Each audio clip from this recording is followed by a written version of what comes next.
afternoon, everyone. It's a great honour to be here today to celebrate Reserve Forces Day and to witness the parade. And I thank you all for being here. As we've heard already, it's almost 100 years since our first reservists left Hobart docks for World War I in October 1914. It's important as we head towards the centenary of Anzac Day to commemorate and to recognise all those who've served for our country and to acknowledge the sacrifice they've made and also their commitment to preserving the great values of our country and the quality of life that we all enjoy. But I firstly take the opportunity to acknowledge a number of people, and in the absence of Patron His Excellency Mr Underwood, to whom I extend the very best during a period of ill health, and to Mrs Underwood, to Colonel Steve Carey, to Commander Stacey Porter, to the Reserve Forces Day Tasmania Chairman Dennis Bignold, congratulations on making today possible.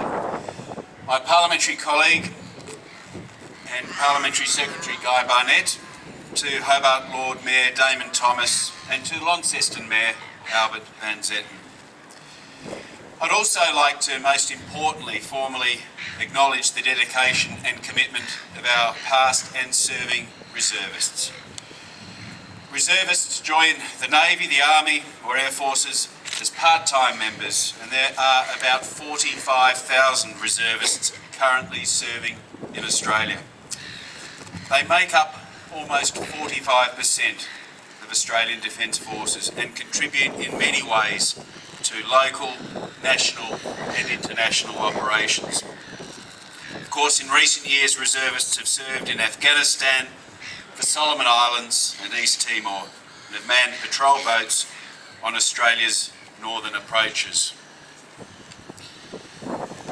Reservists also provide security at important events such as the Commonwealth Heads of Government meeting, which was held in Perth in 2011, or they help in other important ways in our community, such as in times of natural disaster, floods, droughts and fires.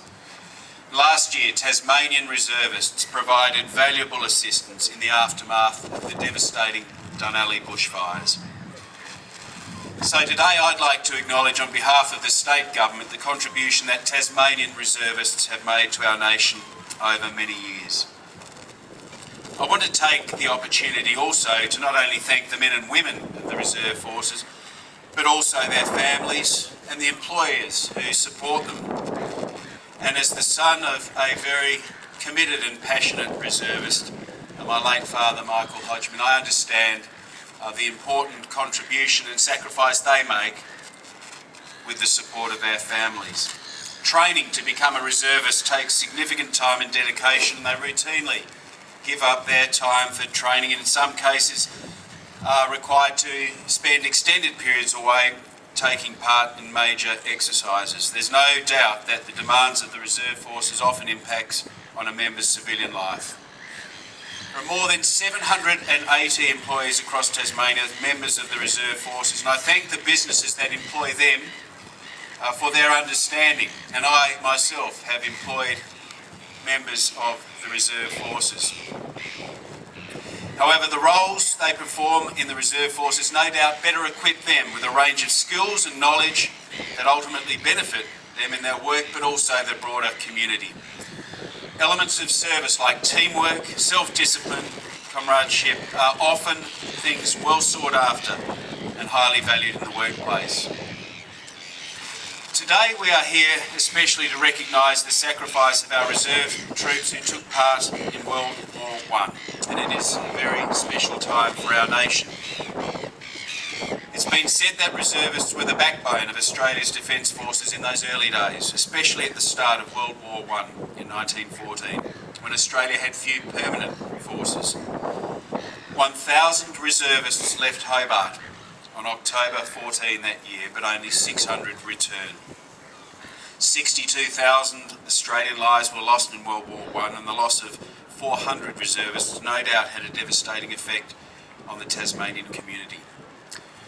Those men readily enlisted, bravely signing up at the outbreak of war, and ended up making the ultimate sacrifice for their country. So it's our duty and our responsibility to ensure that that sacrifice is never forgotten and that their legacy lives on. It's our responsibility to make sure that their stories continue to be told to new generations of Tasmania, not to glorify war, but to acknowledge their sacrifice and their commitment to our country. It's why we are, as a state government, pleased to be able to provide some support today with the unveiling of a new commemorative plaque, made possible with the assistance from the state government, but also very much with the efforts of the organising committee and a fitting commemoration to Tasmania's reservists. Of course, in 1932, a bronze memorial tablet was fitted to Ocean Pier in memory of those first reservists to leave Hobart in 1914. And that original brass plaque to honour these men was unfortunately lost when the Ocean Pier burned down in 1948. So today, as we approach the centenary of their departure, it's fitting to finally have another replacement. Thank you to our reserve forces. We salute you.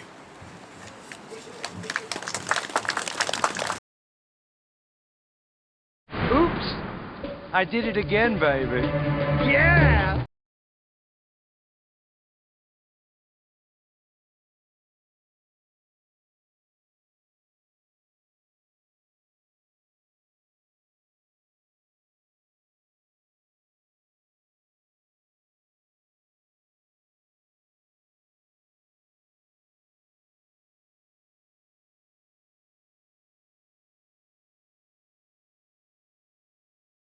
Tune in tomorrow.